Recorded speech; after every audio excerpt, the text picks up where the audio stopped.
Bonjour, je m'appelle Marc, je suis passionné par l'univers économique et financier dans lequel j'ai travaillé plus de 30 ans et je suis un passionné de tarot. J'ai décidé de combiner ces deux passions pour vous proposer des lectures dans le domaine financier, des placements, de la bourse, mais aussi des actualités concrètes du logement, des finances, de l'énergie, des crises que nous connaissons, et puis aussi des volets de développement personnel et d'orientation personnelle qui sont liés à ça. Et d'ailleurs, évidemment, je propose des tirages personnalisés aux personnes qui veulent aller plus loin avec moi. Je vous invite à vous abonner pour ne rien rater car je fais des vidéos fréquemment et je suis de près l'actualité. Et puis n'hésitez pas non plus à me suggérer des sujets, des domaines sur lesquels vous voudriez que je fasse des vidéos.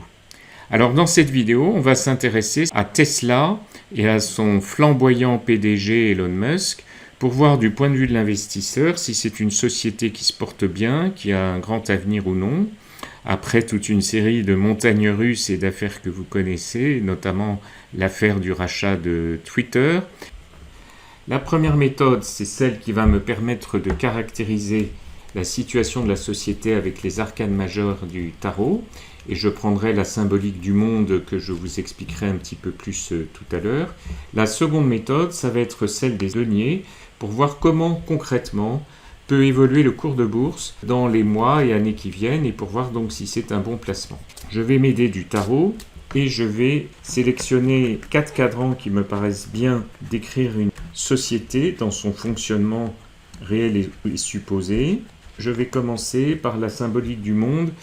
En haut et à gauche, je vais positionner une carte qui représente les personnes, les équipes, les savoir-faire, l'ambiance relationnelle au sein de cette entreprise, et je vais choisir cette carte.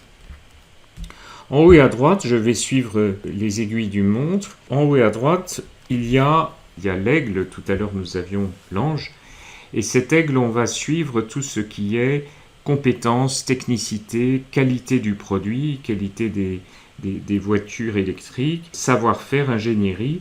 Est-ce que Tesla a vraiment effectivement des atouts dans ce domaine ou pas? Je choisis cette carte. En dessous, je continue à descendre. En bas à droite, je vais parler de stratégie, vision à long terme. Est-ce que Tesla a effectivement une bonne stratégie et quelque chose qui va faire développer la boîte? Et je vais terminer par un aspect qui compte énormément, c'est évidemment les finances, l'aspect matériel, les locaux, les équipements, mais aussi la trésorerie, le cash. Donc ça, c'est effectivement la symbolique du taureau. Tout à l'heure, on avait le lion, là j'ai oublié de le dire. Ici, l'aigle et ici, l'ange. Je vais commencer par les personnes, les ressources humaines, qui sont le fondement même de toute entreprise. Que nous dit le tarot? Bon, ben là, c'est sans appel, c'est-à-dire que nous avons une très très bonne carte, puisque c'est la carte du monde elle-même que j'utilise pour faire ce tour des 4 cadrans. Et donc, nous avons un énorme équilibre de compétences et d'ambiance, semble-t-il, dans cette société, puisque là, nous avons ce personnage qui est, je dirais, au fait de l'équilibre entre les 4 aspects et équilibre sur un seul pied, qui porte dans sa main gauche une baguette qui est symbolique aussi de connexion spirituelle. Et la carte du monde, c'est qu'effectivement, les personnels de Tesla sont d'horizons extrêmement larges et variés, mondiaux, et qu'il y a en principe une entente et une homogénéité d'ambiance tout à fait positive. Alors maintenant, les qualités intellectuelles et les savoir-faire techniques. Alors là, on a une carte d'équilibre, la tempérance, une carte d'équilibre et de communication. On retrouve une certaine connexion, puisque n'oublions pas que la tempérance, c'est le symbole aussi de l'ange, puisque nous voyons un ange avec des ailes. Donc quelque part, ces savoir-faire, ils sont aussi extrêmement imaginatifs, extrêmement évolutifs, et ils sont équilibrés dans différents secteurs. Donc on peut penser qu'il y a effectivement une harmonie des compétences et un bon équilibre, c'est qui est un gage de qualité et de pérennité des produits. Tesla a-t-il une stratégie? Je pense que oui, mais je ne sais pas du tout si elle est valable et si elle est très solide à long terme. Que nous dit le tarot? Cette stratégie, elle a la force pour elle. La carte de la force, on retrouve une connexion via ce chapeau qui qui symbolise aussi l'infini, donc effectivement une très grande spiritualité, c'est-à-dire là aussi une imagination et une créativité pour une entreprise. La force, c'est la maîtrise, c'est-à-dire que cette stratégie semble bien maîtriser le développement, pas trop vite, pas trop lent, et dans des secteurs où je dirais le PDG et son équipe savent où ils mettent les pieds. Donc cette force, elle tient des forces contraires, c'est la mâchoire du lion-chien qui est maîtrisée, et à la fois la force est une personne d'action, car elle a d'abord une aube rouge, le rouge étant la couleur de l'action, et puis la force est la 11e carte du tarot. La 11e carte est aussi d'abord une carte qui regarde vers l'avenir, mais surtout la 11e, elle est au milieu du jeu, c'est-à-dire il y a 10 cartes avant et 10 cartes après, et quelque part elle vaut aussi nouveau départ, comme la carte 1, Battler, elle vaut pour un nouveau départ, pour une orientation nouvelle vers des diversifications peut-être, mais aussi des projets d'évolution. On peut penser que cette stratégie, si je puis me permettre, elle voit loin, et à la fois elle est stable et maîtrisée. Dernière carte, les aspects matériels. Quelle est la santé financière? Est-ce que Tesla a des bonnes assises? Alors là, on a une carte un petit peu surprenante, c'est-à-dire que là, tout est en train de bouger. Cette santé financière et ses assises, elles sont quand même relativement remises en cause. Donc ça, il faudrait peut-être creuser un peu pourquoi il y a une remise en cause, ou en tout cas des changements brusques, puisque la Maison Dieu est annonciatrice aussi de changements rapides et brusques.